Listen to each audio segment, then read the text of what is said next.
Buen día, amigas y amigos. Hoy vamos a charlar con Javier Villanueva y Alberto Hernández, ambos argentinos. Javier nos atiende desde Sao Paulo, en Brasil, donde vive desde hace décadas, mientras que Alberto está en Córdoba, Argentina. Y quien les habla, desde Madrid, en España. Bienvenidos, Javier, Alberto, Javier. Muchas Muchas gracias. gracias. Javier Villanueva y Alberto Hernández son coautores de la novela Inche Caiche, de Editorial Duncan, que será presentada en la Feria Internacional del Libro de Buenos Aires, que va a tener lugar en unas semanas más. Inche Caiche trata de una historia que se desarrolla en el siglo XVI y, según se explicita ya en la portada, da cuenta de cómo el pueblo mapuche llega a España para terminar con la conquista y el colonialismo. Amigos, comencemos por el título. ¿Qué significa Inche Caiche? No sé quién quiere comenzar a responder. Alberto. Inche Caiche es un grito de guerra del pueblo mapuche, pero que no tiene que ver con venganza, con odio, sino que significa aquí estamos, somos hombres, estos son una especie de valoración del ser humano, digamos, ¿no? Uh-huh. No es un grito agresivo de muerte o de destrucción. ¿Por qué escribir sobre el tema de los mapuches? Eso se lo dejo a Javier. Está bien. Hay un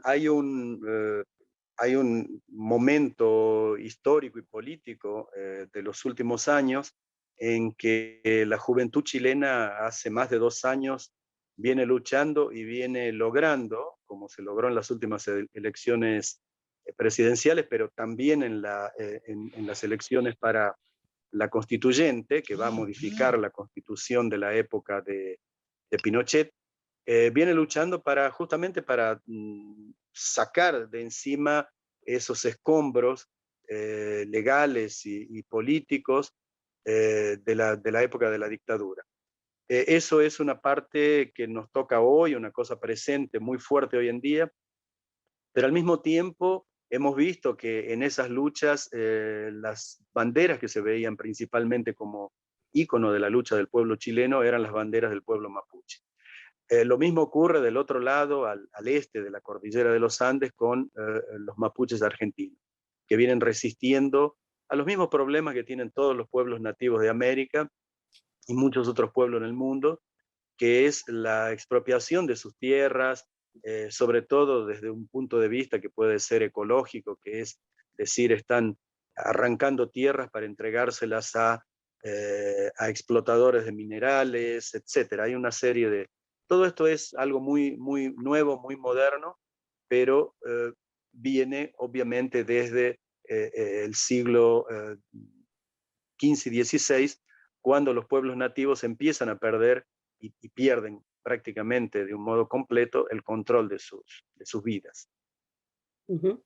Sí, yo le agregaría que no es solo un problema de los pueblos originarios, sino además de poblaciones campesinas, de muchos sectores que están sufriendo digamos, la agresión de sus territorios con todas las industrias extractivistas, la depredación del medio ambiente, etcétera, etcétera. Digamos que es una lucha seguramente más actual, pero que abarca muchos otros sectores de las sociedades, ¿no? Uh-huh. Bueno, en Europa, lo sabéis bien, ¿no? En Europa, en España, todavía la historia oficial sigue hablando de descubrimiento y de haber llevado la civilización a los pueblos del continente, que en ese siglo XV y XVI pasó a llamarse América, ¿no? ¿Cuál es vuestro punto de vista? Bueno, la primera parte del libro es bastante incisiva en este punto, en contar cómo no solamente los territorios que hablan español y portugués, digamos los latinos que fueron colonizados por España y Portugal, incluso en los actuales Estados Unidos y Canadá, Este es el proceso que se vive con un fenómeno que se quiere llamar de descubrimiento de América, siendo que las discusiones científicas que existen es si los pueblos originarios están hace 15 o 30.000 años, llegados desde Asia, desde el este de Asia. Entonces, realmente es una tontería hablar de descubrimientos cuando incluso hay varias teorías, como las teorías de los chinos que habrían llegado 71 años antes que Colón llegara al Caribe, o los vikings o vikingos que habrían llegado también 200 años antes, en fin. Todo esto, el concepto de descubrimiento realmente es un concepto que no tiene cabida hoy en día y no podemos incluirlo dentro de una historia seria, ¿no? de las relaciones entre Europa y América. Yo agregaría, Javier, un poco sobre la novela, porque en realidad no se trata ni siquiera de una investigación ni un ensayo sobre los pueblos indígenas, sino sobre la conquista. Se hacen algunas referencias, pero es una novela, es ficción. Nosotros hemos Perdón, tratado de hacer... Alberto, ¿cuánto hay de ficción y cuánto hay de realidad en la obra entonces? Es una ficción. En concreto es una ficción, tiene aventura, tiene romance, hasta humor también, ¿no? Pero obviamente se parte de reivindicaciones muy actuales, muy sentidas e históricas de los pueblos originarios, y en eso hemos tratado de ser fieles a la realidad histórica y a su cultura y como visión, ¿no? Perdón, un agregado. Digamos que hay un pequeño corte, porque la novela cuenta en su inicio elementos, digamos, sí históricos, en los que no entra la ficción todavía, que son los elementos de la llamada conquista del territorio chileno, de la llegada de Valdivia, de los conflictos habidos entre los grupos del sur con los incas, en fin, esa parte es, digamos, es un enmarque histórico real. A partir de ahí todo pasa a ser absoluta ficción, y no solamente ficción desde el punto de vista de una aventura inventada por nosotros, sino sobre todo una incorporación de los elementos de ficción histórica que existen en las mitologías de los pueblos, ¿no? Entonces hemos incorporado elementos de la mitología tanto mapuche como tehuelche y de otras naciones nativas dentro del texto, sin apartarnos demasiado de la realidad de lo que son esa mitología propia de estos pueblos, ¿no? Que ha sido incorporada. Por supuesto, con todo el respeto y con toda la investigación previa, de tal modo de no producir errores, ¿no? Uh-huh. ¿Por qué habláis de utopía? Habláis de utopía en la novela, ¿no? ¿Por qué habláis de Sí, sí, sí, sí. Bueno, en principio porque tratamos de dejar un mensaje de el deseo de una humanidad diferente, más donde todas las culturas, todos los pueblos podamos vivir en armonía, sin guerras, en paz y progresando juntos, digamos.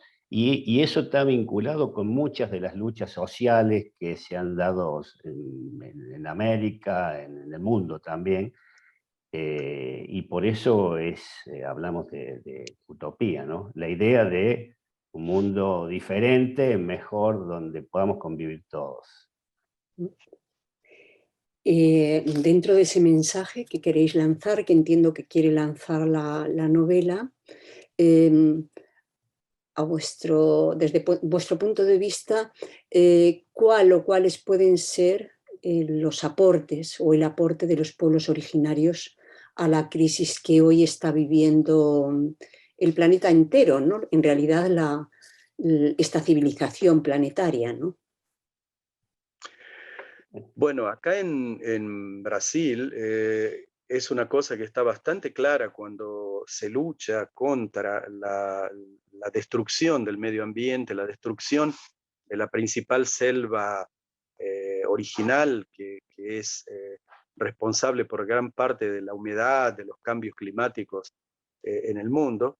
Cuando hablamos de la Amazonia, estamos hablando al mismo tiempo y sin ningún tipo de distinción de la defensa de la sobrevivencia o supervivencia de los pueblos nativos, que, lo decimos muy claro, que protegen a la Amazonia. ¿Por qué la protegen? Porque obviamente los pueblos nativos extraen de la naturaleza exclusivamente lo que les es necesario para su subsistencia, que es una subsistencia de pequeña escala, escala familiar, escala de grupos familiares, digamos así, que forman las pequeñas naciones, los pequeños grupos, y la actividad no guerrera, no invasora, no agresiva de la gran mayoría de estos pueblos nativos, permite un concepto que es perfectamente equiparable con otros modernos, como es el cooperativismo,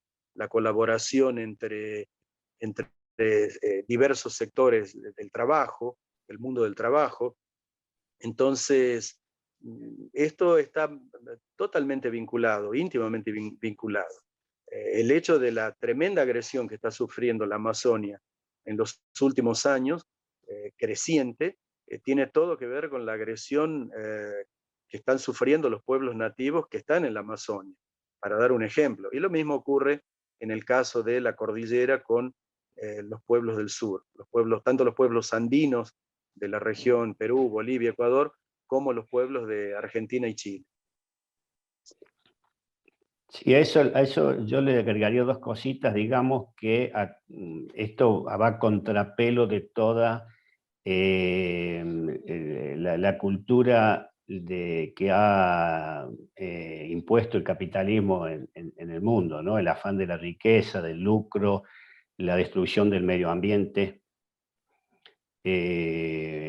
Y eso es un poco el mensaje que a partir de la cosmovisión de los pueblos originarios intentamos llevar como mensaje, ¿no? Como utopía.